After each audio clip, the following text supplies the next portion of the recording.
Hello, good morning. Welcome to Sunrise Daily. I'm Chamberlain. Well, it's a beautiful Wednesday morning here in Lagos, Nigeria. It's midweek already. I'm Kayode Okikelu. Good morning and welcome. I'm Ayo Makinde. I'll be another midweek next week, so don't worry about that. You know how the cycle continues. You keep counting down to Friday, and then all of a sudden it's Monday. I'm reminded we're in Lagos, not in Ibadan. Oh, yes. That's very important. And we're not virtual. Wow, so many, sometimes, you look through things and you just expect, well, yeah, I haven't been there. You can expect some things. But okay, I think we can go to Abuja. Makwa is there. Good morning, Makwa. Good morning, gentlemen. Good morning, Nigeria. Welcome to the Federal Capital Territory. I'm Makwa Yusuf. Yeah, we're just talking about certain things that you, how do you, for instance, how does an aircraft get missing?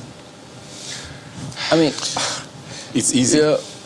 Okay, tell us about it. Easy? Through documentation or a lack of it. Oh, I see. But something that big, I think that's the context. Yeah. How do these things happen in this part of the world? Guys, you know that there is that myth that we are yet to resolve, that Bermuda Triangle.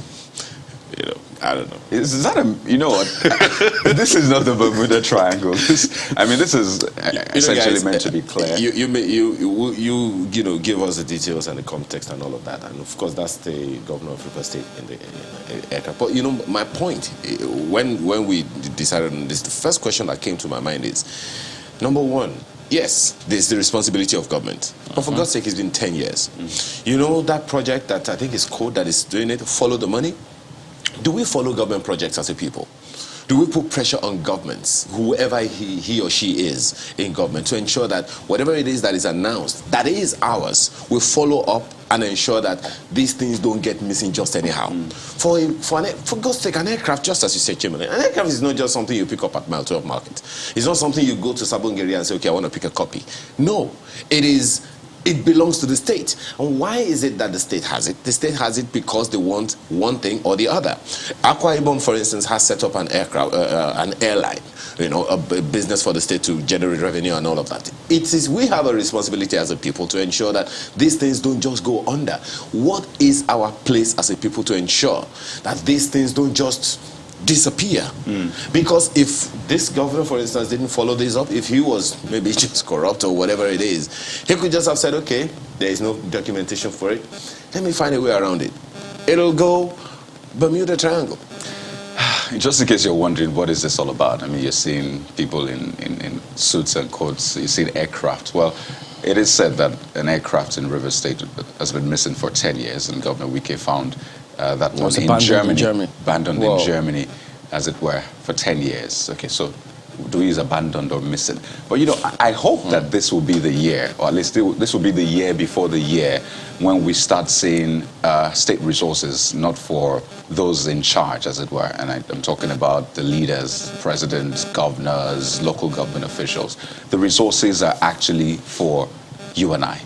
Okay, as much as, yes, the president flies in the Air Force, is it the Air Force One or what, the governors fly in those planes, it is actually state resource. And I think that's what makes a lot of people disconnected from government, because someone comes and says, I built this road, I constructed this hospital for you, and you're like, oh, thank you very much for using your money to sort us. No, it is not the government's money, it is your money. And I think when people begin to see that the resources, it's as simple as seeing that road. You throw something on the road, you realize that this is actually mine. It was built with my resource, in quote. And I think this should be the year, or at least the year before that year, where people begin to realize that those things belong to you and I, not to one person or a group of people.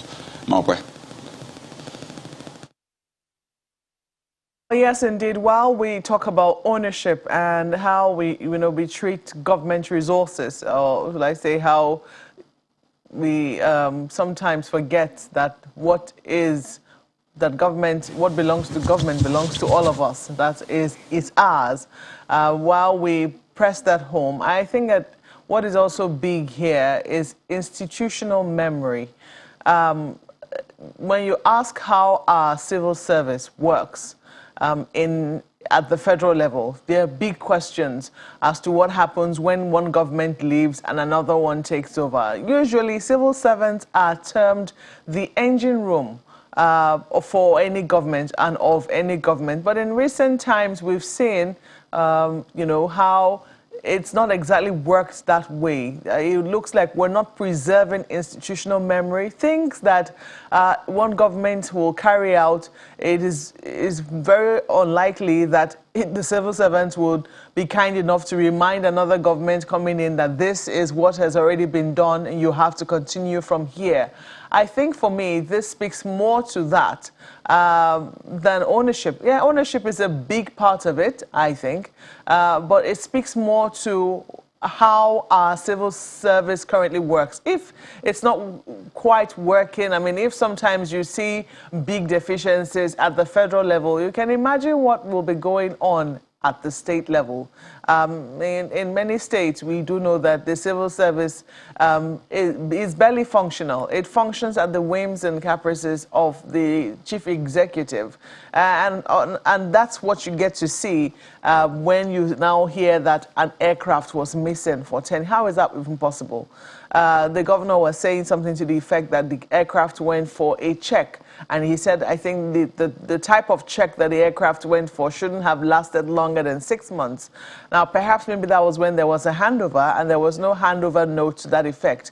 But assuming a ministry of, the state civil service was the one in charge looking after this particular aircraft, there ought to have been questions raised. And then it also raises the question about oversight with the state houses of assembly, which oftentimes is close to non-existent. We saw on that trip with the governor, the speaker of the River State House of Assembly, there have been questions as to did the House of Assembly raise questions about the whereabouts of this aircraft. I mean, a state government cannot spend so much money. There have been criticisms as to why state governments should get aircrafts. We know as we speak that the River State government has one.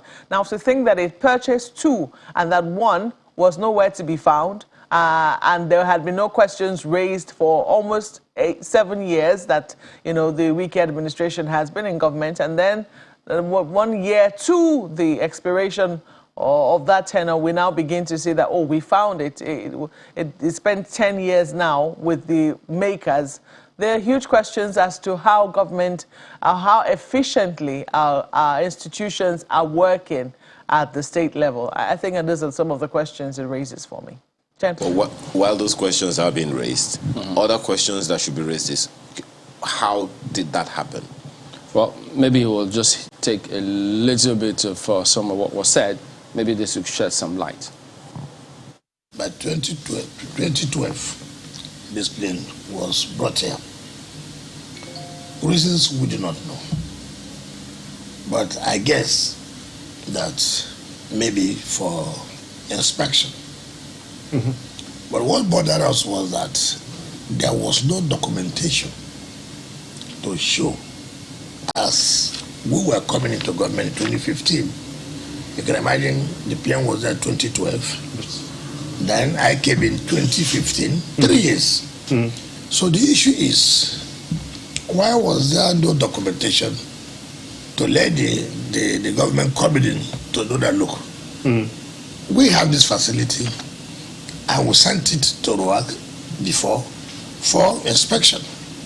Again, I do know from experience that inspection of such facility does not take more than 6 months, right? So if it was brought in 2012, expectedly at least by early 2013, the plane ought to have come back.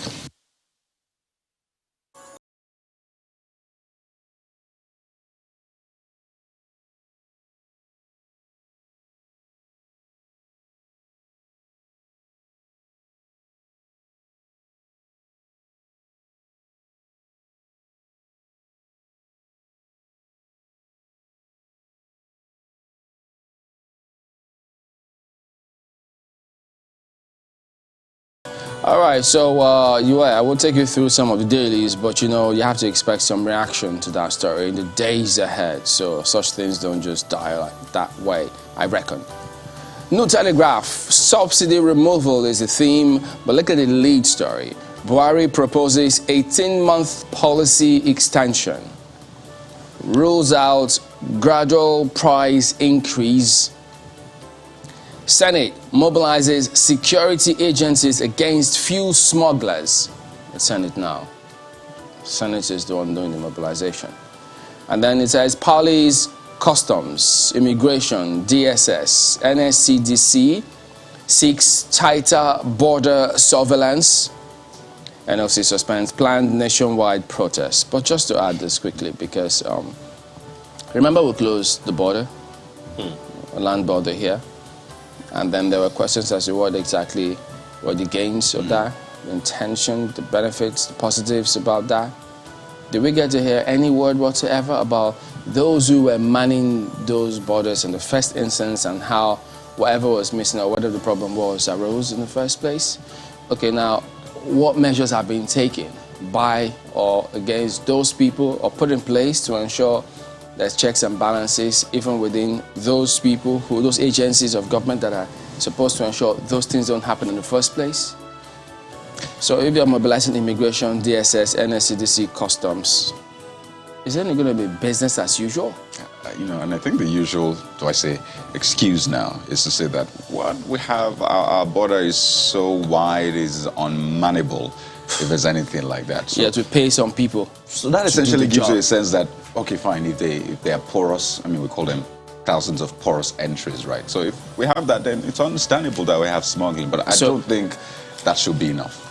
Because if that were tenable, then people will say, oh, my business, they made profit this year, I can't pay tax. Oh, wow, I can't that escalated fast. I have contended over and over again about this matter that, look, while we should mobilize security agencies and all, conversation with the communities is critical, is crucial, because how many people, how many individuals, humans are the officials that make up these agencies that we're talking about? Meanwhile, there are communities that we can just talk to the community heads, talk to the people in the community. How have we done these things over the years? Well, now we have agencies that are paid with public funds, taxpayers' money, so there has to be questions about those public officials. So they shouldn't load it over the people. They should know they're paid with taxpayers' money. I agree so with you. They should do the job and not attempt to pass it on to communities to do the job. I agree with you. But it is in the interest of the nation. Those people that you talked about, those officials, should collaborate with the people in the communities. Otherwise, it's going to remain elusive. Absolutely. But just rushing through some of these as well. 2023, we're forming a political party. Afenifere insists there is no level playing ground under present constitution. So that's what you find. Just look out for that as well. Look at this at the bottom strip. COVID-19. UK cancels testing for vaccinated travelers February 11. Scraps day 2 arrival examination, which Nigeria does as well. I think day 2 and day 7 for vaccinated ones and fully vaccinated. ATA calls for travel restriction relaxation. $298 million was expended on J&J vaccines ascribed to UNICEF. So wait a minute, did Nigeria just copy from UK in terms of 2 days? Whoa. I'm just thinking aloud. When you see these things, you can only ask. So now that they've done that, are we going to do the same thing? Oh, goodness. Reciprocity, right? Well, it doesn't quite apply here. Did you clearly. just There's no say reciprocity in the exam hall. If you copy and paste, that's dubbing. Hey, you know how we use English to qualify these things? We mask a lot of things. Are you trying to, by any means, chance, or whatever, infer giraffing? No. Hey, I mean, if there's anything COVID has taught us, is the fact that we need to collaborate. We need to work together.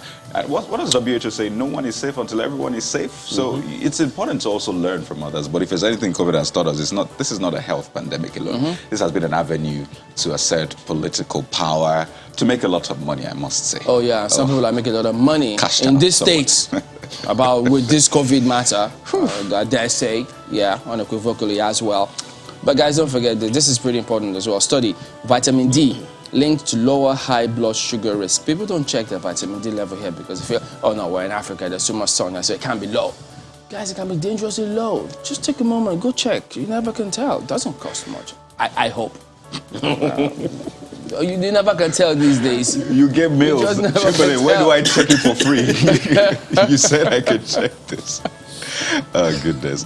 Well, let's turn our attention to the front page of the Nigerian Tribune.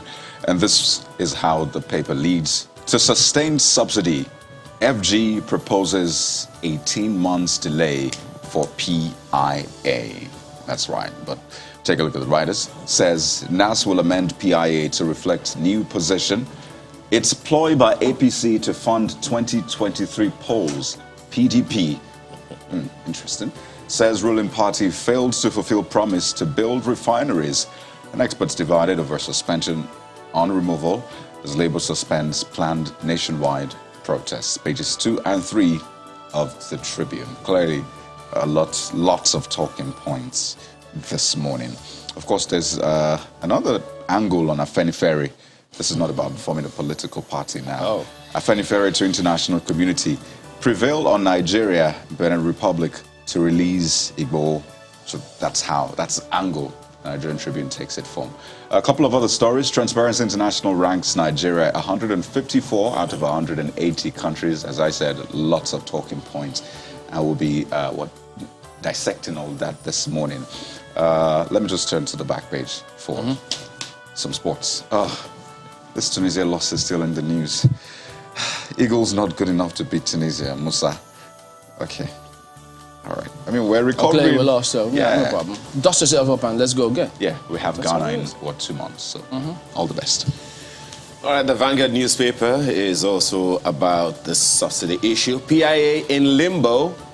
A subsidy stays for 18 months. Stories on page 5.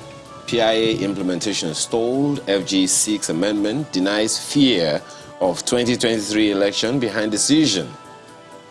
Okay. Action to cost Nigeria about 2.5 trillion naira. Find out why on the inside pages. NLC suspends protests.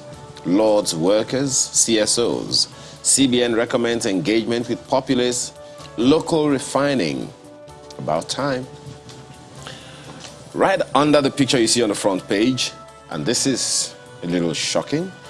Well, not so shocking though. 91 million Nigerians fall below poverty line. That's according to NESG report. Stories on page 20. You want to ask the question then, is it an additional 91 million or I'm just asking. It says 91 million Nigerians fall below poverty line. So who's not left? are So below who's poverty. above the poverty line? If there's an additional, I think it has to be. It is very sad. I know that the NBS says 40% of Nigerians. That's what 80 million. So if this is 91 million, so that means perhaps an extra 11 million. But you know how these data, sources come from different angles. So perhaps there needs to be some harmonization. Well, the story is on page 20. The details you'll find there. As if that's not bad enough, Nigeria drops 5 places on TI's corruption perception rating. That's also right there on the front page of the Vanguard newspaper. Before I take Mr. and Mrs., the back page has sports. Okay, yes, you're right. Nigeria, Tunisia loss is still on the back page as well. Eguavon admits mistake. Find out what that means on the inside pages. Messi makes surprise return to Barcelona. As a player, as a fan, as a spectator, or just visit. Find out why. As a resident. Find out why. Yes. Who knows? Just find out why. Mr. and Mrs. and 2 Mrs. Yes. Well, one says, my husband is my baby, my heart, my honey, sugar, etc. Let me hurry home. He's waiting. And the other Mrs. says, I noticed for some time now that you are this loving towards the end of the month. That's when they share fast allocation. I mean, That's the Vanguard newspaper this morning. Marquette. Well, I don't know. It's his Mrs. business to love whenever she chooses to love. And I think her friend should learn to mind her business. Well, take a look at Daily Trust now, and they have this. Petrol subsidy retained for political reasons. That's adduced to by experts. PIA can't be implemented now. It's a plot to finance 2023 elections. That's according to PDP. U-turn not enough. Fix refineries, reduce price. NLC tells government. It's on page 3 of the paper. Yeah, that's how they caption petrol subsidy retained for political reasons. That's according to experts. And that is extremely important because if you listen to the brief yesterday by the Minister of State for Petroleum, he kept on saying, no, it's not for political reasons. So we're just not, it's not just a good time. Page 3 might give you further details. But look at what the effect of that is. Because right now in Abuja, across several filling stations, this is the picture that you'll see captured for you on the front page of Daily Trust. Motorists queue up at filling stations at Jabi. I don't know what it's like in Lagos, but this is the situation even as of this morning on my way to work in Abuja. And look at this.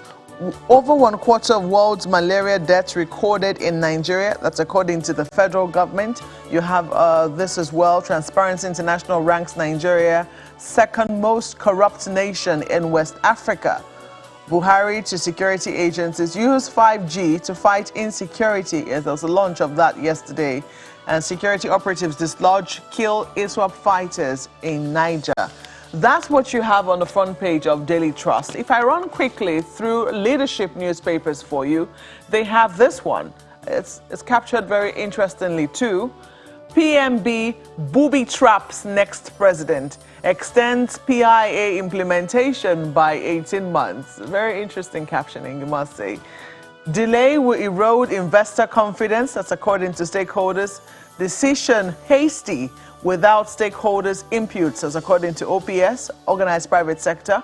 NLC suspends planned protest. Lao and wants fuel smuggling stemmed. It's a page 7 read. And you also see this. NESG disagrees with federal government over 4.2% economic growth forecast for 2022. NAS passes electoral bill with direct, indirect consensus options. That's also on the front page for you. Let's leave it there for leadership newspapers. Look at The Guardian next. Stay of fuel subsidy. Governments will borrow more as states struggle to survive. OPS warns. So you have several other scenarios here. Suspension of fuel subsidy removal is suspension of doomsday, says retired Army General. They got several other riders, which you could take a look at much later. Ebonyi declares former rep wanted over alleged inciting statement. Ooh, what you gonna do? Look at this about the aviation sector. Remember, there was some headline about this yesterday. Thieves break into Arik airplane in Lagos, strip cockpits, gadgets. What? I know. Well, this is not the first time I'm seeing this story, but I just want to reiterate my shock at that story. How do these kind of things happen? You get into it, you break into an aircraft, you break into the aircraft, you strip gadgets, you go, you walk out. This is not. This is clearly there is some come on. insider operative or whatever it is. Well, let's see issue a statement. But who knows? Is it just about a statement now or an investigation? Well, I guess we'll find out. Who knows? Who knows? Let's sneak in the Nigerian News Direct just before we wrap up on the dailies. And the paper leads with Electoral Act Amendment Bill. Senate reps approve consensus for political parties. It looked as though that was going to cause major rancor, but hey, there you go. They found a way to smoothen things out. Parties to secure written consent on voluntary withdrawal endorsement from all aspirants. So as we focus on subsidy and all, there's still that Electoral Act Amendment Bill question hanging in the balance. So it's been passed. Over to the president now. Okay, so there you go. That wraps it up with a look at some of the dailies then, but we will be back in a moment. To stay with us.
Well, that's what we're discussing this morning, that, will I say policy somersaults now? Well, Mr. Additional will confirm if that will be a correct way to caption it.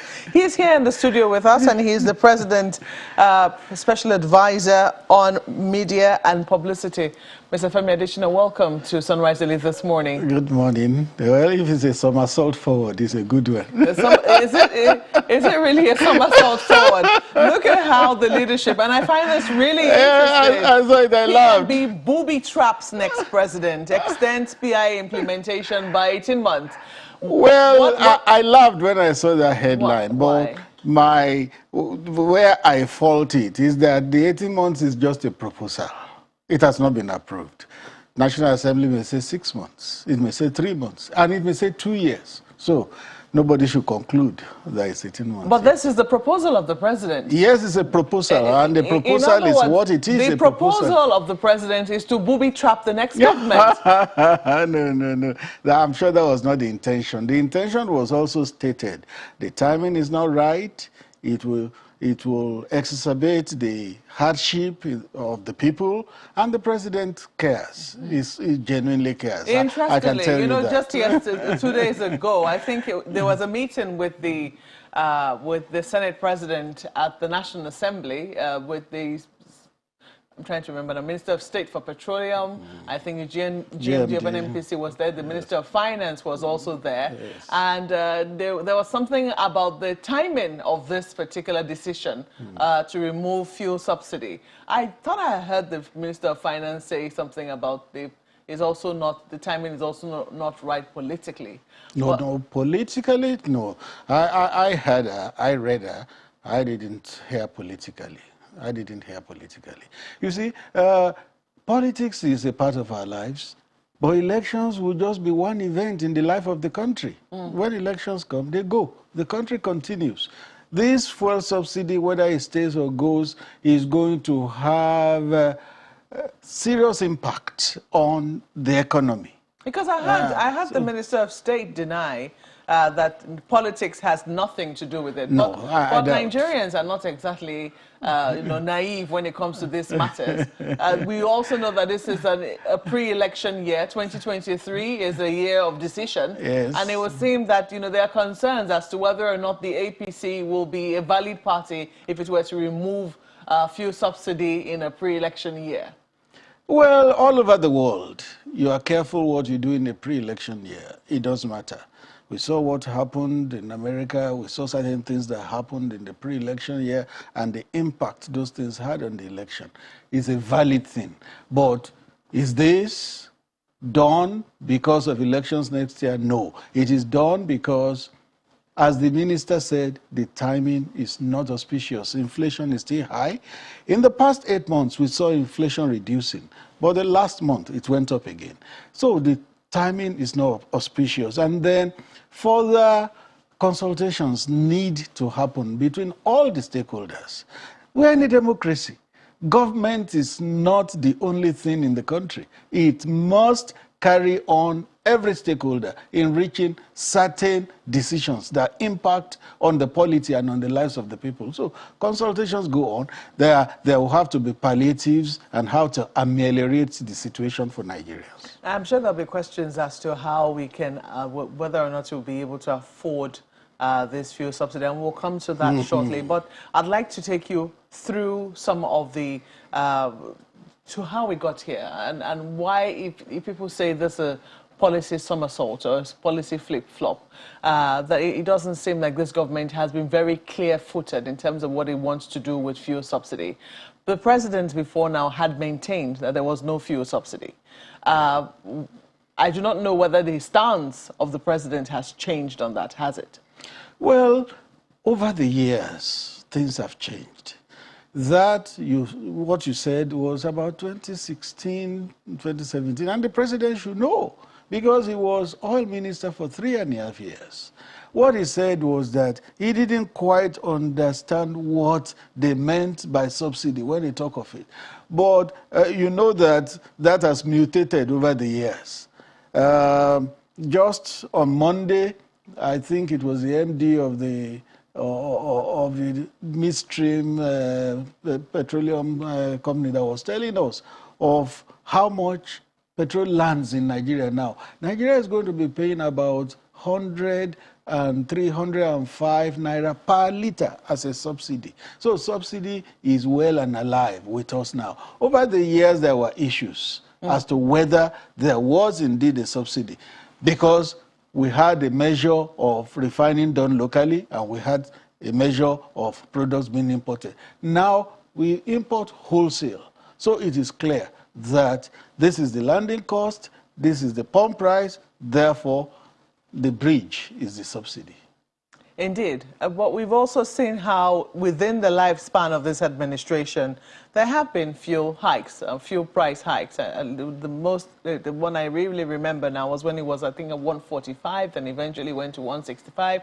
And at every of those points, the NNPC was telling us at that time that the landing, I think the pump price of fuel was sufficient to cover not just the landing cost, but even to include a small profit. So at that time, they were saying that they had removed subsidy, to the point where we even heard that no provision for subsidies had been made in any of the budgets because the plan was to take away subsidies. But that was not the reality, because it responds to fluctuating oil prices.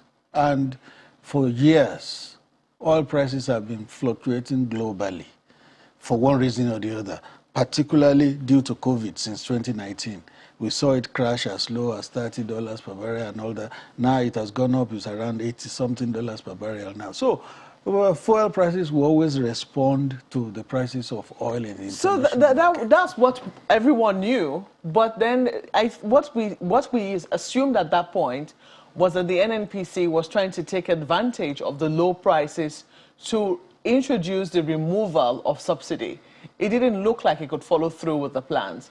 Was it that they didn't get the support of the president in that regard? The president had always been against anything that would bring hardship to the people. I'll tell you something. In the early days of the administration, in the first time in 2015, a proposal came to Federal Executive Council meeting that the meeting was considering cost-saving measures, and the proposal came that the civil service or civil and public service could be cut by about half, and Nigeria will still continue to survive, and the civil service and public service will continue to work well. And the president said, no, if it depended on him, not one person will lose his job. He could have accepted the proposal. It was just months into the administration. Elections were far away. He could have accepted it. But because he's human and humane, he didn't. He didn't accept that proposal. So the question is, at what cost is this decision coming? Because certainly there will be consequences for this decision. There are a lot. The financial consequences are where a lot of people are asking whether or not we'll be able to survive as a country. Fine. Head or tail, Nigeria will have to pay a price. It's either we pay the price for the removal in consonance and in conjunction with the understanding of the people, but if that will not come, the other cost is that borrowings may continue, and things may be difficult fiscally with both the states and the federal government. You know how much could have been saved if the subsidy was removed and how it could have been diverted to other areas and spheres of national life. But if we do not go that way now, and I agree that it may not be auspicious to go that way, then we have to pay a price. Let me flip this to my colleagues in Lagos. Gentlemen. Yeah, Mr. Additional, in your opening, you said that the president was oil minister for 3 years. He didn't understand what subsidy was and things like that. So what about now? Does he understand it now? It's clear. I said it as part of my response. At a certain time in this country, because some refineries were working, later they worked marginally, later they stopped working. So you couldn't decide what it cost the country to really supply fuel to the people. But after some time, it became apparent because importation became wholesale, 100%. And therefore, you also knew that there was subsidy. So if they knew that there was subsidy, how come it's because the budget is not done in 1, 2, or 3 months? It takes months planning. Government sat down, experts, they poured through it, they made proposals, there were projections last year for this year. It got to the National Assembly, it was passed, the president signed it into law, they signed the PIA, they all went through all those things. They knew that this is what was going to happen. So how come at this point, then we hear, oh, well, this is going to happen? Didn't they see all this at that time? Because it's just rather confusing for policy analysts, even experts, investors. They all look and see, it's just confusing for a lot of people. No, there's no confusion. The finance minister already explained it. The PIA, when it was passed in August last year, embedded in it is that 6 months after the signing of that legislation, there will be full deregulation of the oil industry. Therefore, when the budget was being prepared, it envisaged that by June, July, there will be no need for anything to bridge the cost of petroleum again until this policy reversal.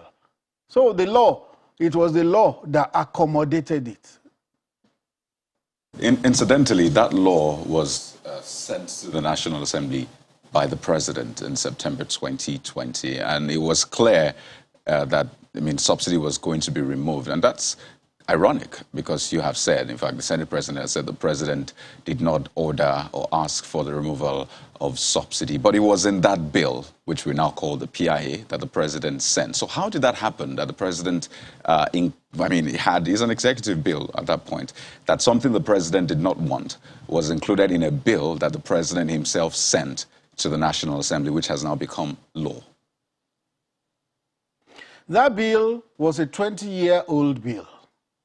20-year-old bill.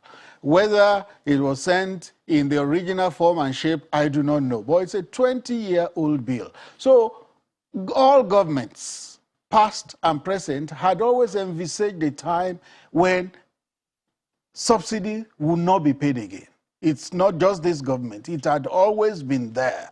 I listened to General Abdulsalami Abubakar last week when he said if the subsidy was removed, there would be riots akin to the NSAS riots and all that. But I recall that General Abdulsalami himself adjusted the price of petroleum as head of state. So that shows you that all governments had always realized that the country could not continue with the price regimen for petrol as it is. So that provision in the bill then had always been there. And it just became law in August last year. Okay, I hope, it sounds as though you're saying that this government, or at least the presidency, the executive, did not look through that bill to say, oh, wait a minute, President, this is something you don't like in the bill. Should we take it out or not? But I know the tricky situation that the government is in, because whichever way this swings, really, the government will most likely still receive flaks. If you had removed it, you definitely have people saying, why did you remove it? Why don't you know that we're suffering? Now that you have kept it, you still receive flaks anyway. So for the president, do you think maybe he'll be unhappy that he didn't end this thing that he called a fraud before leaving office based on that proposal? Would he be happy that he didn't end this fraud before leaving office? The president would love to do whatever is good for the country. If the subsidy could be removed in a way that will have a human face, he will gladly do it. He would love to do it. But if it can't be done in a way that it will not worsen the plight of the people, no, then he wouldn't want to do it. He wouldn't want to do it. But government is a continuum. If this government does not do it, another government could do it. And what those who are saying is political, what makes them think that the next government will not be an APC government? From all indications, the next government could also be an APC government. So would APC be laying booby traps for itself? Government is a continuum. And sometime in the life of this country is either that subsidy is removed or our refineries are reactivated and they begin to work, plus other refineries like the Dangote refinery and the modular refineries, and then we don't need that bridge in petroleum prices again. But definitely something has to happen, either under this administration or another one. So when you say the next government could be an APC government, well, you're a journalist, you know how we can easily, how anyone is going to receive that. So perhaps there is some 50-50 chance that we may not come back. Anyway, I'll leave that to the politicians. But you see, the issue... Well, I spoke in English. Let's just keep it there. Let's just keep it there, Mr. Adishino. But, and I'm sure that as a journalist, you are also very, very concerned about the fact that we've been talking about these whole refineries things for like donkey years, and we seem to be recycling the same issues. Government in, government out. We want to remove, we can't remove. It's good for Nigeria to remove. OPS is saying it's good for Nigeria. Labour is saying it's not. Labour is not even saying we cannot remove. Just says let the refineries work. It's almost 8 years, and it is part of the campaign promises of this government that the refineries would work. And here we are. Mr. Adeshino, you must be disappointed yourself. Disappointed may not be the word, because contracts have been awarded for Port Harcourt and I think for Kaduna. And like the Minister of State for Petroleum said yesterday, Port Harcourt will kick in this year and it will begin to work to a certain percentage. And if it begins to work, it can only increase. And the other refineries will follow. When a government makes a promise, there's nothing that says that promise must be fulfilled in first year or second year. It's just to do it in the lifespan of the administration. Which is where the problem is, Mr. Adeshino. Which is where the problem is, because it only stems a little bit more distrust. If people cannot say, okay, this is the time, government says they're going to do this, and they do this within the time that they expect that the government to say, whether the government gives the date or not, it breeds a little bit more distrust. Well, it depends on how we see it. I remember that Minister Kachuku, when he was oil minister, had a timeline in which all the refineries will be fixed and Nigeria will satisfy local requirements of oil and begin to export. That shows you that there was a plan, there was an intention, but there are other variables that may not make it work the way it has been planned. There's nothing that says that when you make a plan, it is cast in stone, it is cast in concrete. Other variables can come in, and they came in, but then the plans are still there. Well, this also leads now to the question of corruption. The Transparency International came up with that report, and I'm pretty sure that is something that you have seen as well, where we say that, following the reversal. No, that's not it. The 2021 Corruption Perception Index released by Transparency International shows corruption is on the increase in Nigeria. In the Corruption Perceptions Index 2021, Nigeria ranks 154 out of 180 countries and territories, falling back 5 places from the rank of 149 in 2020. How do you react to this? Yes, I have seen that report, but my attitude to reports like that remain the same.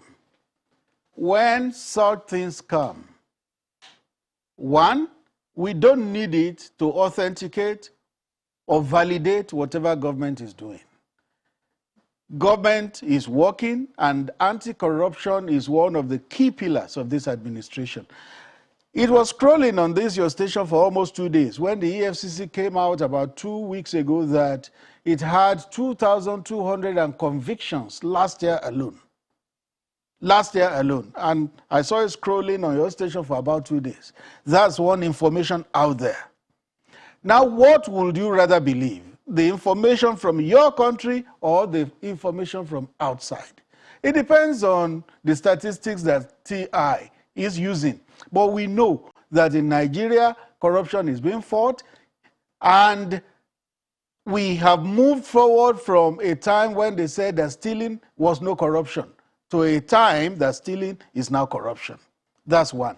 Number two, when such reports come, if we will believe the reports, it's not an indictment of government. Rather, it's an indictment of you and me.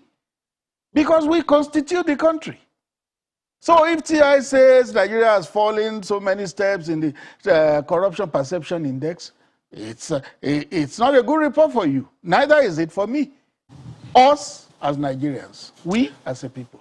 Well, Mr. Additional, when this government was campaigning to come in, the campaign promise wasn't, you Nigerians will fight corruption for us. It was, we will fight corruption.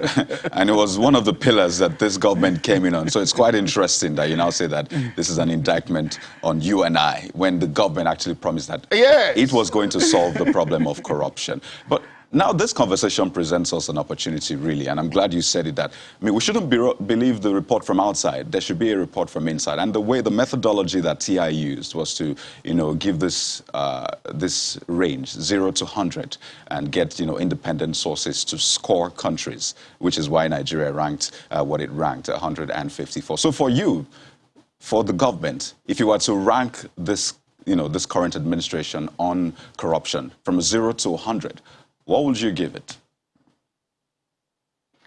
Now, what I would like to say about fight against corruption globally is that there's no place that has succeeded in eradicating corruption.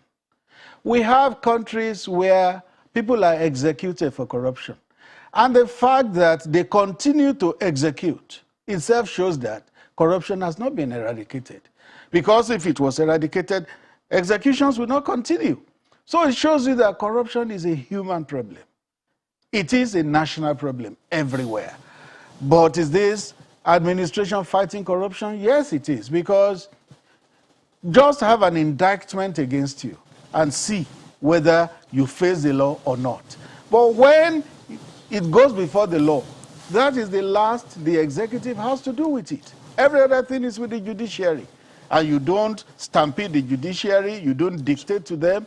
They do it as they deem fit. So quickly, Mr. Like Additional, the president said in... Pardon me, you didn't answer the part of my question where I asked for the rating from the government, 0 to 100. Transparency has done its own. Because that would not be quite right. No, that would not be quite right. I'm a part of this administration.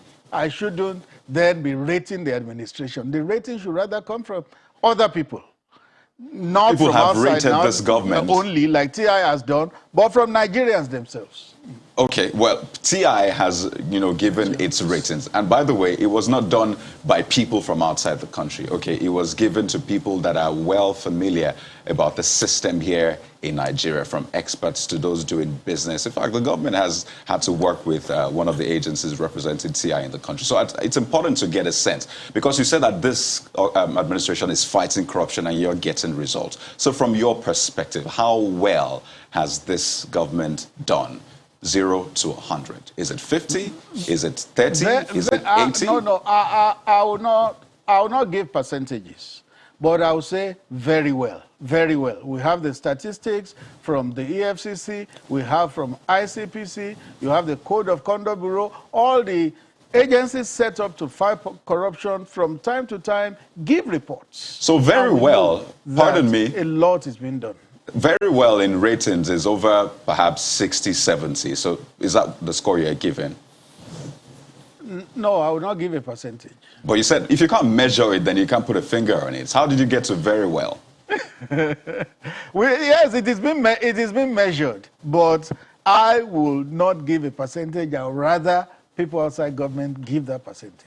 Well, you did already. You said very well. Markwe. Yeah, very well does not mean figure. Well, it would seem that, I'm just asking, thankfully Twitter is back. Okay. And it's an easy poll, will I say, easy way to conduct a poll and ask people what they think about this debate around fuel subsidy. Some have said that perhaps it will be time to increase salaries and remove the fuel subsidy, so that people can better afford their transport. I do know that there was also talk around that. The Minister of Finance had told us before that they were thinking of paying transport allowance to workers to be able to afford whatever hike was going to come as a result of that. It was seen that all of that thinking, which had been, suggested to the public did not just get the assent of the president. Now, specifically on increasing salaries, there is one, should I say, it's a proverb or illustration that the president gives in our private meetings, that a woman goes to the farm to fetch firewood. Now, after she has a heap of firewood, she wanted to carry it on her head, and it was too heavy. She couldn't carry it. Then she fetches more firewood and adds to it. If she couldn't carry what was already on ground, and then she was adding to it, how would she ever carry it? The president usually gives that in relation to increasing salaries. A lot of states have not even been able to pay the 30,000. A lot of states. Either they are in arrears or they didn't even accept to pay. So, why add more? It is precisely because of this reason that the state governors have been angling for the removal of fuel subsidy. It would seem that their silent protest have been the loudest, so to speak, because they are the ones really bearing the brunt of this lack of removal of fuel subsidy. How is he going to be having that conversation with state governments? Yes, in announcing a postponement, or a suspension, whichever word you prefer, of the fuel subsidy removal, it was also said that all the stakeholders will be further consulted. All the governors are key stakeholders, and their views will be sought on this. But their views have not been sought before this decision was taken. I'm reading the front page of Leadership. I don't know why I'm stuck on that front page. It says here, decision hasty without stakeholders' input. So there has been no conversation. Yes, but the stakeholders are so large, and you just needed to do something. It is the prerogative of government to do certain things so that there will be calm in the polity. This is... You know, we've been discussing corruption as well, and it would seem that there is a link between what is going on with fuel subsidies and also corruption. Yeah. The Senate president, when he came out, he was the one who sparked this debate about whether the president was thinking of removing fuel subsidies or not. He said that he doesn't believe that we're currently consuming 100 million liters of petrol a day. One would have thought that that would be where we will start our investigation from. How much is Nigeria really consuming as a country which uses petrol? Yes, that is also a challenge the president has thrown many times to those who run our oil industry. How much do we consume daily? How many trailer loads are spirited out of the country? How come there are so many petrol stations sited near the borders and all that? It's a crucial issue. And that's why I said earlier that corruption is a national problem. It's a global problem. Corruption is there. Even in countries where they execute corrupt people, corruption remains there. You said the president has thrown it out as a challenge to the people who run that sector. Yes. And there has been no definitive answers. There's been nothing definitive. So far, so good. It looks like the consumption pattern has only gone up.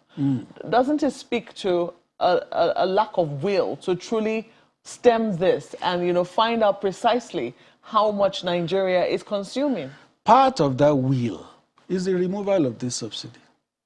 If that subsidy was removed, it's a show of will that we want to solve this problem. But now that it is not removed, it means that there is no will. No, the intention to remove was that there was a will in the first place. But if you have a will and what you want to do will upturn the system, throw the country into a tailspin, then you have to reconsider. You weigh it. And that is why further consultations will still happen. And like I said, either today or tomorrow or next year or 5 years or 10 years, Nigeria will have to do something about fuel subsidy. Do we know how much this is going to cost? Yesterday, The Guardian was projecting 4.6 trillion naira in subsidies. Can you confirm that to us? No, it's only the people in the oil industry who can confirm. But it's going to be a lot, a lot. You also see The Guardian today is saying that there will be more borrowings because the country must continue to run. And therefore, you need money to run the country. So those who are complaining that there has been too much borrowing, there will be more borrowings. Has the president really considered our options very carefully to say that this is the best decision to take? It is not a one-man thing. You will see that it cuts across government. When the Senate president met with them on Monday, Finance Minister was there, Minister of State Petroleum was there, MD of the downstream company was there, and some other of the president's aides on oil were also there. So it shows you that it cuts across. It's not a one-man decision. It's just that the president takes the final decision. He signs off on it. And this president will not sign off on what will affect the people adversely. What's the way forward? I mean, we will not sign off on what will affect the people adversely in the short term. I mean, because whether or not we like it, there are implications. Oh, sure. There will be consequences. We have to live with the implications for now. So is it that we live? Is it that we have, you know? Well, I don't know. I think that I want to imagine that the president will brief the people again on the reasons for his decision. What is this briefing? The ministers just spoke yesterday. They didn't speak for themselves. They spoke for the government. You don't think that the president needs to talk to the No, people? we have this bogey about president, come and talk to us, come and talk to us, come and talk to us. He has spoken to us. You know why I say so? Because here we were, the ministers spoke. They've had to rescind their own talk. It was saying that they have gone back on their words. But you heard the Minister of State yesterday. The Senate President come out on behalf of the president saying this is what the president said. And we now saw several movements as a result of that has now brought us to where we currently are. Don't you think that looking at the implications, the severity of what the implications will be, we should be able to hear clearly from the president his thinking on this matter? No, the Minister of State for Petroleum emerged from a meeting with the president yesterday. I had it in your preamble, it was reported. Right from that meeting with the president, he came into the press briefing. And he said, this is government position. It was not his. It was not that of the GMD. It was not that of anybody on that table yesterday. Government position. Just coming from the president. So he spoke for the president. Okay, well, we'll see how it goes in the following days. I know that this conversation is certainly not over, but we have to thank you for coming on Sunrise Daily this morning. Mr. Femi Adesina, a special advisor to the president on media and publicity. We'll take a break now. We'll be back shortly. Please stay with us.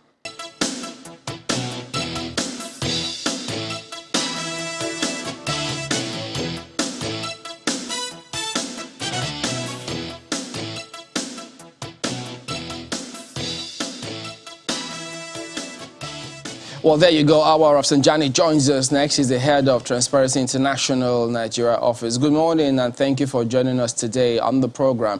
I don't know how much of Mr. Adesina's response to your report that you caught or heard, because he says, first of all, look, this report cannot be. You don't expect us to accept reports that's done by foreigners for this country, essentially saying they take it with a pinch of salt.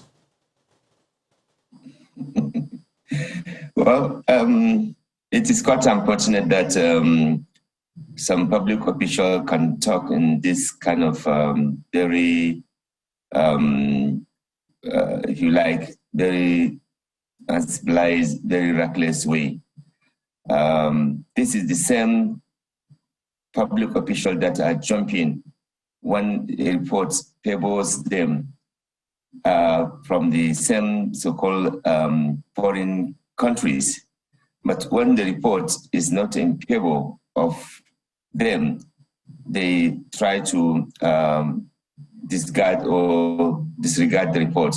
But that is not what the issue is. The issue is that there's a corruption that is undermining safety and security. There's a corruption in this country that is making poverty to be a major crisis. There's a problem of corruption that is undermining our value system. There's a corruption in this country that makes us to lose our respect and our dignity. There's a problem of corruption that is completely making us to be a very reckless country in governance by refusing to follow court order and ensure that they comply with due process.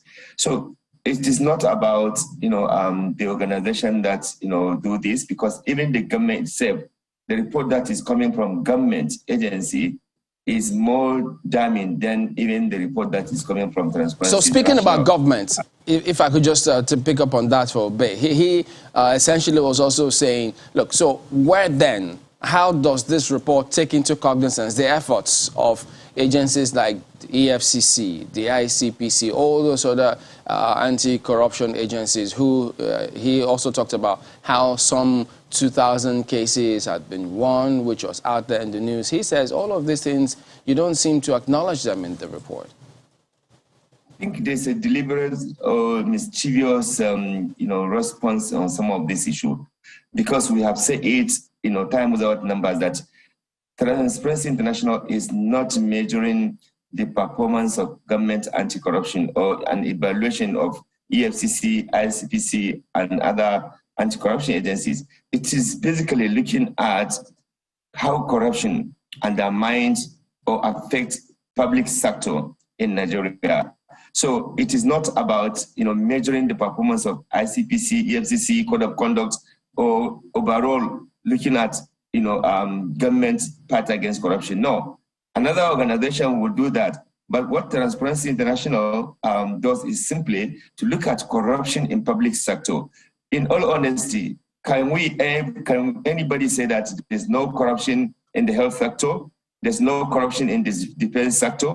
There's no corruption in educational sector? There's no corruption in all public sector. Try and see if you can go and get a passport, international passport, without giving bribe, or even driving license, or even getting admission. Look, to even see a doctor or get bed space, you have to pay bribe. The ordinary person is receiving this situation every now and then. So there you have it. A lot of Nigerians are finding it difficult to survive because of corruption, because corrupt public officials have made life miserable. The abortion of budget. The president just recently was complaining of budget party. You think all these are not also part of problems that have to do with the corruption when people completely diverted budgetary allocation that is meant to help provide social services to the Nigerians? And let us also be very clear.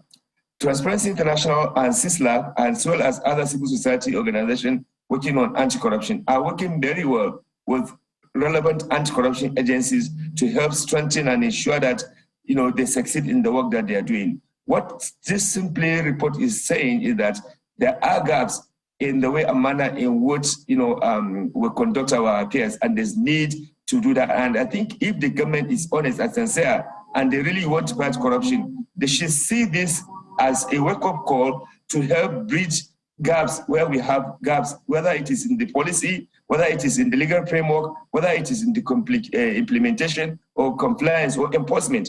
Rather than dismissing this, you are provoking actually Nigerian sensitivity, because they encounter this corruption from the police, from everywhere, in Nigeria. So rather than dismissing it, why can't you look at these challenges like other countries do? Remember, Transparency International also rank America, United Kingdom, France, Italy, all these countries. And currently, the current rating, countries like Canada are pulling down.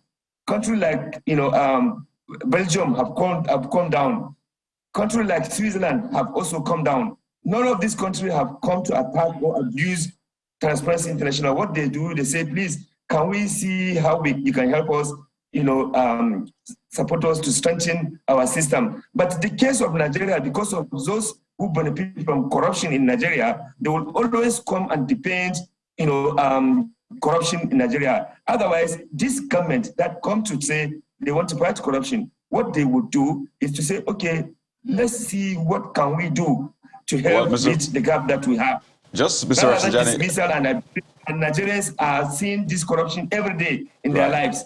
And looking through that report, it chronicles some of those areas. But I recall that, in fact, the Minister of Information had said, let's work together to fix this. And there was some collaboration between TI, CISLAC, and the government regarding access to information. I think regarding, what is it, the import sector and the rest. But really, when you talk about the anti-graft agency, can you really separate them from this corruption perception index? Because, I mean, corruption perception essentially says how people view corruption, how they see it as endemic across sectors. And you have agencies like the EFCC, ICPC, and other law enforcement agencies that are meant to essentially provide deterrent, you know, to corruption. So, and looking through that report as well, there was reference made to the, you know, the Pandora Papers, the Panama Papers, how, according to, you know, TI, action was not taken. And I imagine those actions should have been taken by the anti-graft agencies and those responsible.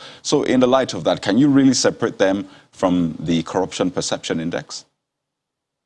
Okay, just to put it on record, all the major three scandals that has happened, the Panama, the Pandora, the Paradise scandal, which involves public officials in Nigeria, none of these reports action has been taken on those who were involved. Secondly, every year, an average of $18 billion is going into money laundering and illicit financial flow. We have not seen efforts to block those money from going out of this country, and yet you are suffering from poverty, from an employment deficit in social sector. Thirdly, like I said, other organizations may be interested to measure the performance of EFCC, but Presidential CISLAC is not making those measurements. What we are doing is to say, look, this is what Nigerians are feeling, this is what Nigerians are talking about when they encounter public sector provisions, services.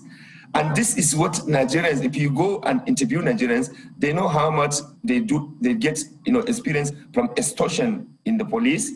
They know how much, you know, they have to pay to get admission.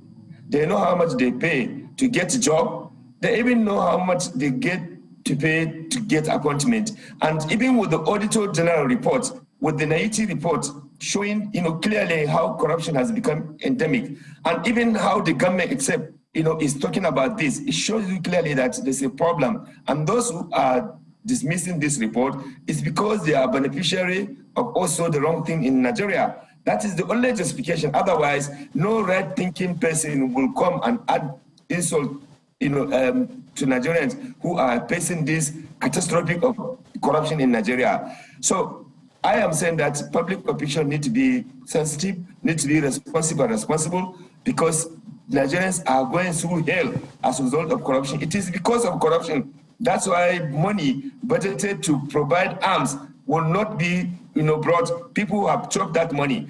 And even the government, even the president, you know, has talked too much about those things. And EFCC, ICPC have been arresting people who collected money in the name of conspiracy project that they did not do. So if there's no corruption, what is EFCC and ICPC and Code of Conduct will be doing? There's a corruption going on. But look, let me tell you, before I land on this, the politically exposed person are not being tried in this country, whose their corruption is affecting millions of Nigerians. Once you come to the ruling party, your case will simply be suspended. In fact, in some instances, they even got appointment.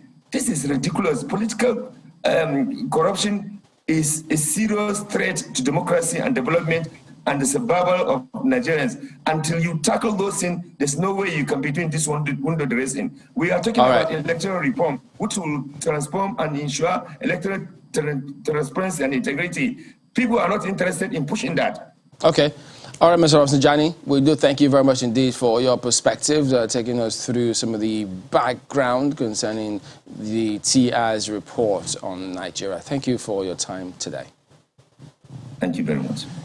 All right, we've got one more lap to go. Now we'll talk about that Electoral Act Amendment Bill, which, well, House of Reps have now agreed with the Senate on the matter. So we're looking to see what next. We'll go to Abuja for that.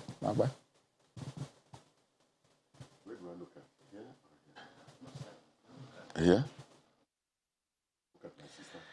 Well, yes, that's precisely what we're talking about this morning. And we have right in our studios Honorable Ogene Ego, who is a former member of the House of Representatives. No, present member. I don't know why former member is written here. I don't know who's trying to take you Present away. member. You have Member. to forgive me for that. Yes, yes. He's a present member of the House of Representatives, and also, are you still a member of the House Committee on Local Content? I am, and I'm a member of the Electoral Committee.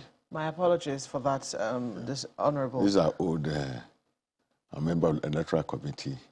And I'm from Lagos State. I'm a Lagosian. But yesterday, your news, they stated that I was from Edo State. Apologies again for that. Well, my people have to hear that on television. Indeed, Lagosians are taking that up with them. Yes, before they because we proudly elected you, didn't we? Thank you, thank you. Well, welcome to our studios this morning. We saw, it would seem, a U-turn from the House of Representatives. Initially, people were wondering whether the National Assembly was going to override the veto, but we soon saw that there were other considerations, and that wasn't going to happen. But we also saw much later that the Senate's thinking and that of the House was also slightly different. The House was thinking of just direct and indirect primaries, and didn't quite support the consensus option. However, the Senate did. Now you have now gone on to support the consensus option with conditions. Can you tell us what informed the thinking of the House in this regard?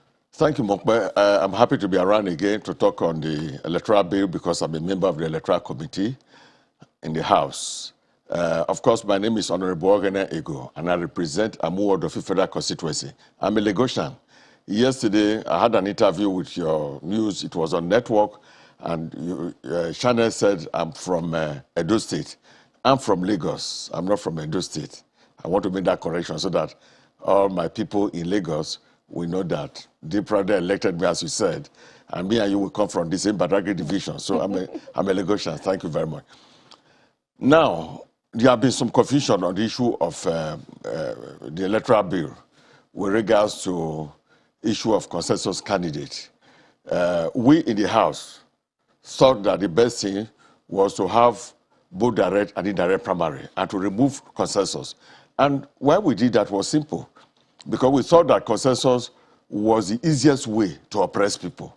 And powers that be, godfathers, will just come out and say, this is a candidate, it's a consensus. So it negates democracy. And that is why we decided that consensus candidate should be removed. But on the second thought, we knew we were going to have a conference meeting with the Senate. But on the second thought, we saw from comments of people that Nigerians were very interested in this electoral bill. In fact, it was the thing they were more interested in because they wanted to ensure that there's free and fair election. And they were not happy that the president have not signed the bill. So they reached us from my constituency everywhere. And then we decided that in order for the electoral bill to be signed, let us agree to the consensus. We don't want a situation where we pass it to Mr. President, and then Mr. President pass it back and say, because there's no consensus, it's not signing. So we did it mainly to assuage Nigerians' feelings and to satisfy Nigerians. But in doing it, we decided to ensure to put some clause here, in Section 84, to put some clause here to ensure that democracy would not be robbed by putting the consensus. So we said, if there are people who have collected form to contest an election, if you want to do consensus, everybody have to sign to agree on the consensus. If one or two people say they are will not accept the consensus, of course you cannot use the consensus. You have to go back to indirect or direct primary as may be agreed by the party. So we've tried to democratize the consensus option so that people don't feel that, oh, the House rescinded their decision just to satisfy the president. No, we've done it also to satisfy the entire electorate and Nigerians to say that this electoral bill, nothing is perfect, but it's near perfect. It's very good, and it satisfies the yearnings of all our people. And the three systems that we use, they are clauses that makes it very democratic. And that is the indirect, the direct, and the consensus. And you have done this within the second week of resumption Yes. The only thing people will ask is, isn't that given a little too much? To the considering too much to the executive arm of government, because you have said that the reason why you have acceded to this is because you don't want us to pass this to the president and then he refuses to sign. Yes. If he refuses to sign, you have veto power, don't you? Very good. We have veto power, but don't forget that the time is running short. The time left for the bill to be signed, for INEC to be able to use it, is running short. So if we send it back to the president, and the president keeps it for some time, as he did the other one before he returned it, and then the president signs, and then eventually the president signs, you find out that by the time he returns it to us, it may be too late for us to say we want to veto him. Don't forget that the instrument veto is used, with serious care. And it takes time, because to get to 10 majority to veto a president whose party is in office is a very difficult thing. It's not going to be easy, even if Nigerians say, oh, veto him.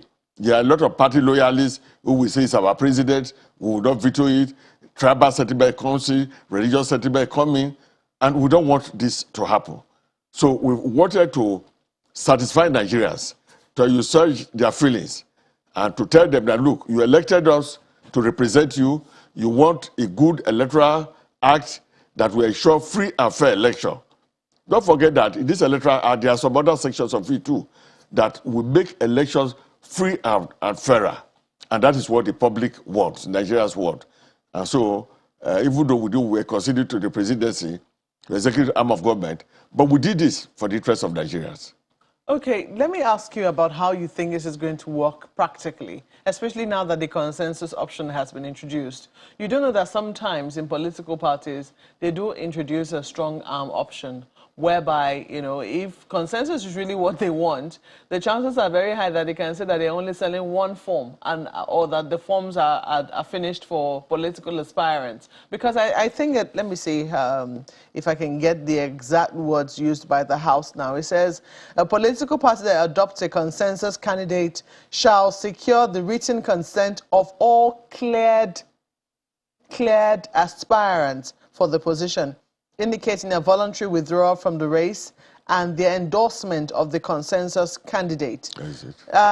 Isn't this isn't this giving the political parties way too much room? Because some people will say that if they have to be cleared aspirants, the political party has a right to say, well, you are not a cleared aspirant, or reserves the right to clear aspirants, as many as it wants to, or to even allow them to be aspirants in the very first instance. Well, before you can even participate in the consensus issue or direct or indirect primaries, you first must buy your form. And there are conditions. If you go through Section 84, there are further conditions that says a party will not prevent members who want to contest election from contesting. So there are conditions here. And my feeling is that the political parties are responsible organizations, and they want to win the election. And they will not unnecessarily decide to petition one person. In fact, even before now, there have been a few instances of consensus, and where it has happened, there have been serious engagement of the political parties with those involved who virtually agreed before it went on. So I don't foresee that, but nothing is impossible. But I think that the National Assembly have put enough safeguards inside the act, especially Section 84. If you go through it to the end, we'll put enough safeguards to ensure that the consensus issue is democratically handled to the satisfaction of all those. Otherwise, if they don't handle it, the candidate will write to INEC to say, look, I've got it by form, I didn't agree on the consensus issue. And whatever day you submit to INEC will say they will not accept it. And of course, there are calls here, people can record so. Let's take a break at this point. We'll come back and hear what the CSOs have to say on this particular issue. In just a moment, please stay with us.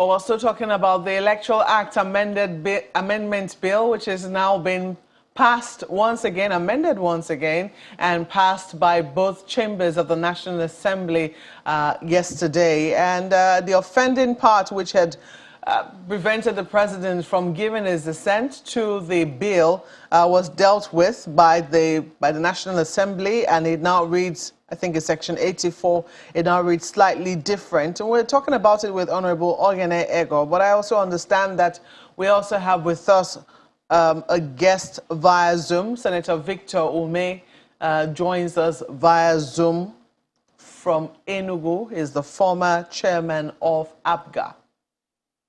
Honorable Ume, if you can hear us, welcome to the program this morning. Yeah. Thank you. Good morning, Mark. Let me ask you a quick assessment of the amendment as done by the National Assembly yesterday. Are you satisfied that both direct, indirect, and consensus options were adopted by the National Assembly? Yeah, let me commend the National Assembly for doing further job on this controversial bill, particularly as it's related to Section 84 of the Act. Last week, when the Senate passed its own version and included consensus, without specifying how a consensus candidate can emerge to become an option for nominating a candidate, I discussed those clauses and disagreed with the Senate. I agree with the House of Representatives to the extent that the House of Reps rejected that consensus. I pointed out that the Act itemized steps you will take to nominate a candidate if you choose direct primaries, and then went further to specify the steps you must take if you choose indirect primaries. If you then choose consensus, the Act did not specify the steps you will take to get a consensus candidate. So to that extent, I felt that the provision for consensus candidates was vague. It wasn't clear and precise on how you can use that to nominate a candidate. Now they have gone to conference, and from what they passed yesterday, Mark, I can tell you that I'm largely satisfied with all the three options, because they now went on, like they did in the other options, to specify what will constitute a consensus candidate, how you can get a consensus candidate. They now said all the cleared aspirants for a particular position, for a particular elective position, if the cleared aspirants begin to withdraw in writing and endorsing a particular person as the consensus candidate, if all other candidates, all other aspirants withdraw in writing and endorse somebody who is remaining, then a consensus candidate has emerged. You go on now to subject that person to the process of a special congress or on convention, as the case may be, depending on the level of election involved. So if you go to the special congress or the convention, as the case may be, you now use a yes or no vote to ratify that person as a candidate of the party. So I think the process has now been opened up. You can now see how that consensus candidate will emerge. When the clear aspirants have all withdrawn for him in writing and endorsing a particular candidate to be the consensus candidate. So once you do that, that's fine. We then go back to the party people through a congress, whether convention or special congress, to confirm the person as the candidate of the party. So it has opened up the process. You now know what to expect and how it will come about. So in other words, with that. And, yeah. In other words, you don't see any reason whatsoever why this bill should not sail through, going all the way. I don't see anything again the president will say, because the three options direct primaries, indirect primaries, consensus. We have all now known how that will come about, how a candidate can be produced through the three options. I don't see what the president can hold on to now to say he will not give assent to the bill, because everything is now clear. There's nothing vague in the provisions anymore. And it's left for the parties to use those options to go ahead to nominate a candidate they want to represent them in the election.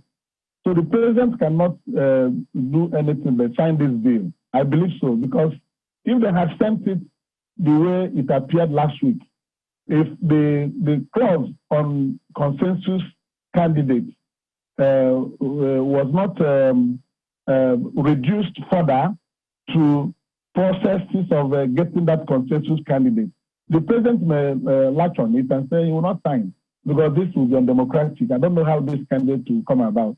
And they won't blame him. But now that clog has been removed. We now know how a consensus candidate can emerge when all the cleared aspirants have withdrawn for a particular person. And it's almost like coming to where there is a single aspirant that is in the indirect primary or direct primary. One after sale of forms and only one candidate purchases form, one aspirant purchases form for a particular position, then you subject to the person to special congress or special convention. But where aspirants are more than one or two, and at the end, the others withdraw for one person in writing, it has actually brought you back to the same situation of having a single aspirant. Then you take the person to special convention or congress to ratify the person. So it's no longer nebulous. It's clear now. Everybody understands what we'll do and what to watch for a consensus candidate to be acceptable. So one of the questions that has come to my mind, and I don't know how many other people, is that whichever of the options, is thrown up, the question of competence or not is also there, because at the end of the day, it will sound like the only time we have any kind of debate or interrogation of the candidates is when they have become candidates, flag bearers for the party, so to speak. Is there any process that you can say, okay, let's interrogate these persons, not for political reasons, not for the sentiments that Honorable Egoste talked about the other time, ethnic sentiments, political sentiments, religious sentiments, to throw up a candidate, but for the capacity of that candidate to even play at all? Those sentiments, I don't know how we can get by them in order to throw up the right set of people who can do the right set of things that Nigerians really do expect. Remember that nomination of candidates fall within the purview of the political party. And it is left for the political parties to nominate candidates that will be acceptable to the electorate. The way they do it is their business. If they bring people who are not credible, those people will face other credible candidates that will be nominated by the other party, and they will lose the election. So the cleansing aspect of this process is for a party to choose or nominate through any process they have selected, a candidate that will beat the other candidates that will emerge from other political parties. It is only when you subject these candidates from the various parties that the electorate will now make a choice of who they will vote for, who moves on, who gets ahead. If a party makes a wrong choice, they will be shooting themselves on the foot in the election. So if they like, then nominate a criminal that is known to the whole world and bring him as a candidate. Go through democratic processes in your party as outlined in the Electoral Act. Let the candidate fail through. Then put him forward, a thief. The electorate will reject the thief without winking. So sentiments of religion or any political sentiment, whatever that will play on the final outcome of the general election, will be what the political parties will watch. in nominating people they will put forward in the election. That you are a candidate from a party does not mean that you have won the election. You are not going to take part in an election where the voters, eligible voters, will choose you ahead of others. So the job of ensuring that you bring credible candidates to contest the elections for you will fall on the party. And that is something they must exercise very carefully and very cautiously, knowing that if you bring a wrong candidate, you've lost the election. Okay. Well, Honorable, you started this aspect of the conversation, and I find it quite curious. Well, the need to interrogate the direct, indirect, and consensus options for the political parties is quite there. But then the angle you brought in of those sentiments playing a role in throwing up a candidate is quite significant. So it also raises a question, because sometimes it's like the electorate is left between the devil and the deep blue sea. Then some of them have options, they have positions, they have thoughts about the candidates that are thrown up, you know, within the party, whether or not those candidates have what it takes to do or to deliver to the people the expectations of the people. That's another kettle of fish altogether, left to the party and not to the electorate. No one else can come to play unless the party, except the person that the party has thrown up. So if the people do not like any of the candidates and they decide not to vote, then we begin to cry foul, voter apathy and all of that. Those sentiments that you raised about ethnic politics, ethnic sentiments, religious sentiments, political sentiments, playing so highly in the choice of candidates, do you see any escape from those sentiments in choosing who can deliver services to the people? Yeah, of course. You know, it depends upon the election we're talking about. If it's presidency, the country is large enough. And we have a huge population of Christians. We have huge population of Muslims. And that is not the unity that we play in it. There are people who belong to some parties. People have some principles that they will follow. I'm sure that the people know. Oh, I'm still former member. Can they correct that? I'm still a member of the Federal House of Rep. Please let them correct that. You know, I'm still former member House of Rep. I'm still a current member of House of Rep, and I'm a Lagosian, representing the Board of Federal Council in Lagos State. That done, I want to say that the area I talked about those sentiments was when I was talking about impeachment of, I was talking about vetoing the bill, you know, when the president refused to sign. What I said was that for us to veto the president is not an easy thing.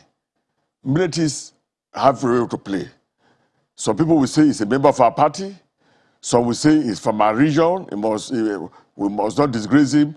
Some religious element will come in, and tribal elements will come in. And that is why to veto a president is very difficult, but it's not impossible.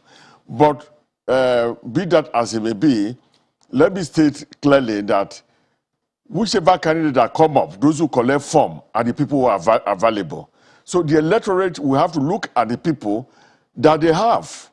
If only 2 or 3 people collect form and they are not capable, of course the electorate has an option of looking at the people and deciding who is more capable among those that are less capable. And then they will decide, you know. Of course, so many other things will come in. But be as it is, people now know the need to have a candidate that is credible that can do their job. At the presidential level, at the presidency, we can see how the country is now. Compare it now to when the former party PDP was in power. It's left for you to judge. When you look at all the economic indices, you look at the what is happening in terms of security, you'll be able to decide who is better, which party is better, who are managing Nigeria better. I don't want to campaign here, but I'm just stating that Nigerians and people in the constituencies can see who is better. And then, of course, at lawmaking level, you know, the people in the constituency can see also who they think is the best person to represent them. Because the candidate will interface with them at the party level. It will address the party in the wards, in the zones, and at the local government level. They will ask him questions before they will take a decision as to vote for him. So, by and large, I think that the three options that we have taken are quite good. The consensus was the only issue that was a problem. Now it is democratized. You cannot force somebody to step down for another person. You cannot use the consensus to remove some people from participating. The person have to write and indicate that he's accepting the consensus issue. And I'm sure the person will find that with INEC. And if he did not decide like that, and then somebody says, oh, we are using consensus, of course you can say no. And you can inform INEC, I did not withdraw from this election. All right, let me bring... Okay, the Honorable... democracy in all it is. All right, let me ask Senator Ume this time. I mean, yes, in that particular one, they seem to have addressed that challenge where the potential to exclude anyone has also been addressed in that particular proposal. But the question as to political parties coming up with the authentic candidate, authentic voter register or members registers list, are we supposed to gloss over that? Isn't that important even with all of these amendments? Senator May? Yeah, I didn't hear you, please. The part or the points where the political parties come up or provide an authentic voter register, should we gloss over that? Isn't that important in the scheme of things as well? Oh, very, very important. That's why I'm saying that for us to achieve what we are seeking in the entire electoral process will largely depend on the party managers, the administrators of the party, because they keep all the records, vote, voters register, and all that.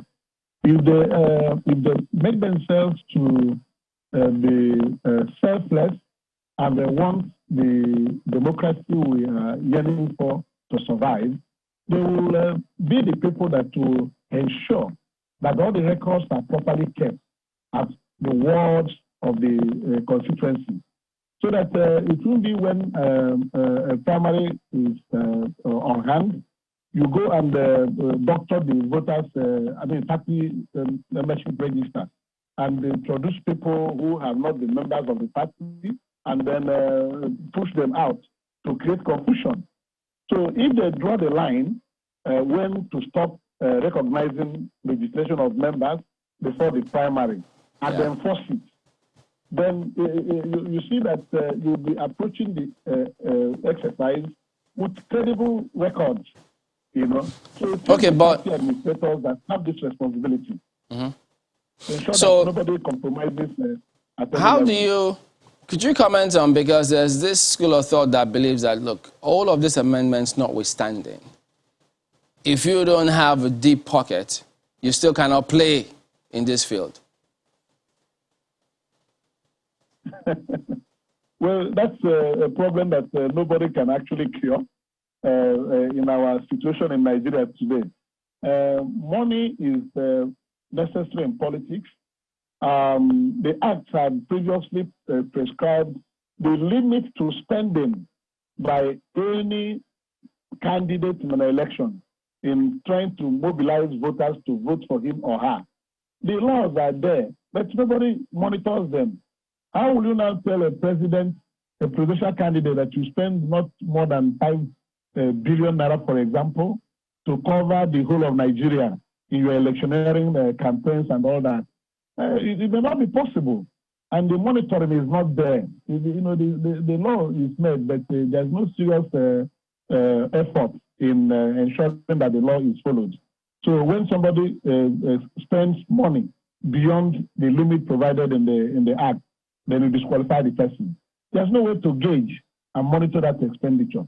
So I think that instead of bothering ourselves with how much money somebody puts in the process to be able to either become a candidate or even win the election, let us deal with the things we can regulate and then enforce, which are things like this the Electoral Act has tried to do. to make the ground even for members of a political party to aspire to become candidates of their party.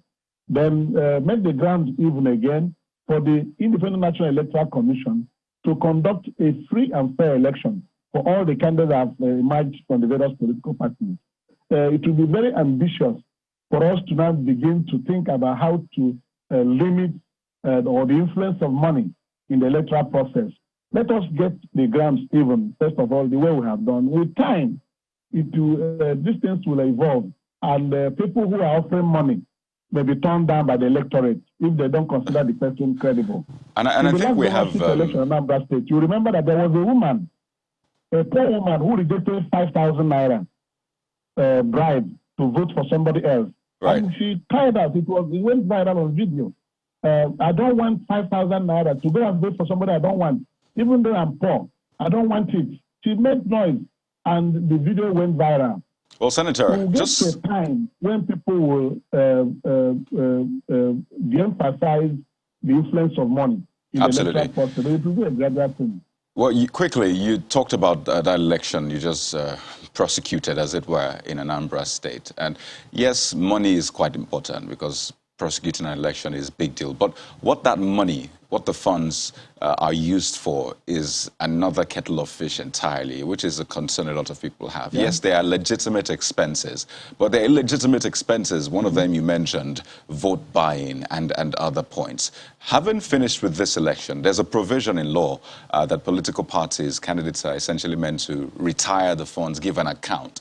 Has that been done for your party for this election that was just concluded? And is that something that is a culture amongst at least your political party? I'm still having problem with my earpiece. I'm not getting the volume. Can you hear me now? Okay. Well, there's no point if you can't hear my question. Let me take this to our Abuja studio. Mokwe. Well, thank you, Kayode. Just to quickly clarify, I'd asked a question earlier about whether or not political parties could use strong arm tactics and say that they will only have one candidate. But it looks like the Electoral Act Amendment Bill also protects aspirants, as they're also saying that the political party, that Section 84.3, says that a political party shall not impose nomination, qualification, or disqualification criteria, measures, or conditions on any aspirant or candidate for any election in its constitution, guidelines, or rules for nomination of candidates for elections, except as prescribed under Section 65, 66, 106, 107, 131, 137, 177, and 187 of the Constitution of the Federal Republic of Nigeria, 1999, as amended. So it does look like there is protection for aspirants who will be aspirants for political parties. So it does look like the House, maybe the National Assembly in general, has thought through all of that. That is it. Now that this has gone for, I mean, both chambers have agreed on this amendment, how quickly do you think that this will be wrapped up? How quickly do you think this will be sent to the president, and how quickly are you expecting his signature? Yeah, we wrapped this up yesterday, and the Speaker have given definite instruction that it should be done quickly and passed to the president for assent. Don't forget that time is not on our side, and that is why we quickly decided, to do this, to ensure that there will be no reason for Mr. President not to sign. All that he has asked for, we'll give it to him. And as it is, this is also what Nigeria have won. Nigeria won democracy. They want the system that picks the candidate to be democratic. They want the system to be such that no candidate is oppressed. And we have done all that. I want to ask you quickly, you're a member of the PDP. How do you think that this will affect the chances of your party moving forward? Well, I don't think it will affect the chance of my party moving forward. PDP is a party to beat this coming election because all Nigerians are clear. They've seen the performance of the opponent party, that is the government, vis-a-vis what PDP did all those years. The economic indices, everything is here. We don't need to overstress. Even the poorest person can see clearly, what was life like when the PDP was in power. what is life like now that APC is a power? Today, the price of oil have risen to about $90-something.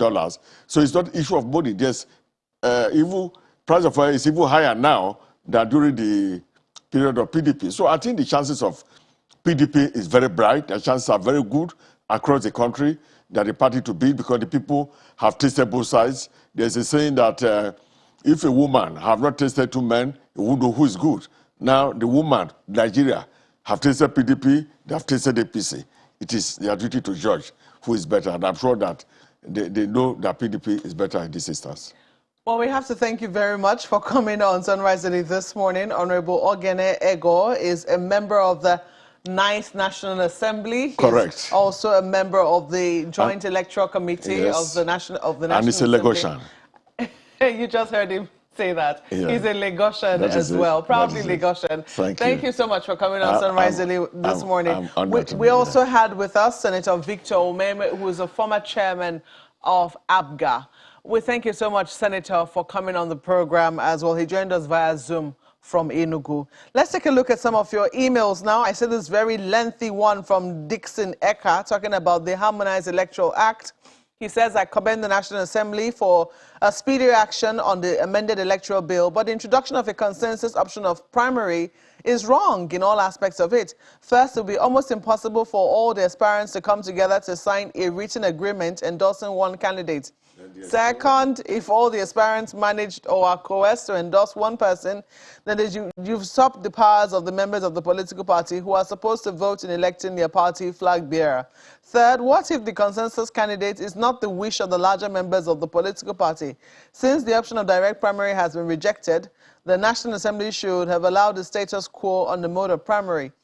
I urge the President to please sign this bill immediately to enable INEC prepare well for the coming election. That's from Dixon. I think that there is some misunderstanding. The idea is that if consensus candidacy is not possible, then you now have to revert to either direct or indirect primaries as stipulated by the Electoral Act Amendment Bill. So that's from Dixon Eka. Well, this one is coming through from FE about the fuel subsidy. Says the seriousness of the government is highly in doubt. By now, we should be seeing the auto gas stations and vehicles converted. By now, we should be seeing buses promised. By now, our refineries should be working 100%. And by now, electricity should be highly improved to reduce reliance on generators. But I listened to the Minister of State for Petroleum. He was never specific on everything he spoke about, from the performance of the Port Harcourt refinery to the modular refineries. He spoke about Dangote refinery as if it was a discussion they had with Nigerians and it's not privately owned. We must see sincerity and actions for us to trust government. Mr. Femi Adesina spoke about the fear of job loss. But if the cost of governance is cut drastically and the sincere effort is put into diverting this fund into other critical sectors like education, health, and security, the effect would not be much on the people.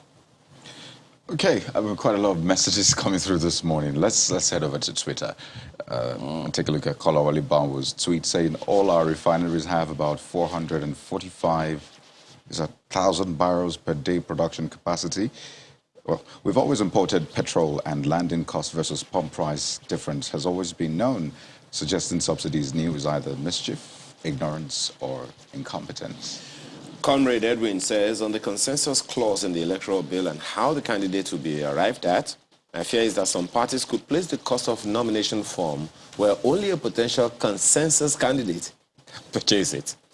Is there a law that regulates cost of forms? Question.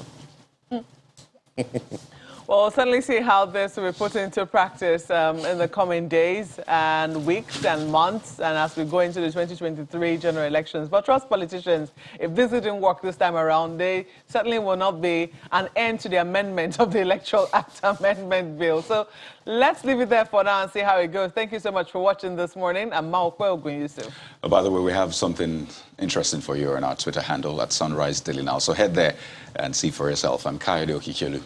Have a wonderful day. I'm Ayo Makinde. I'm Chamberlain Oso. Goodbye.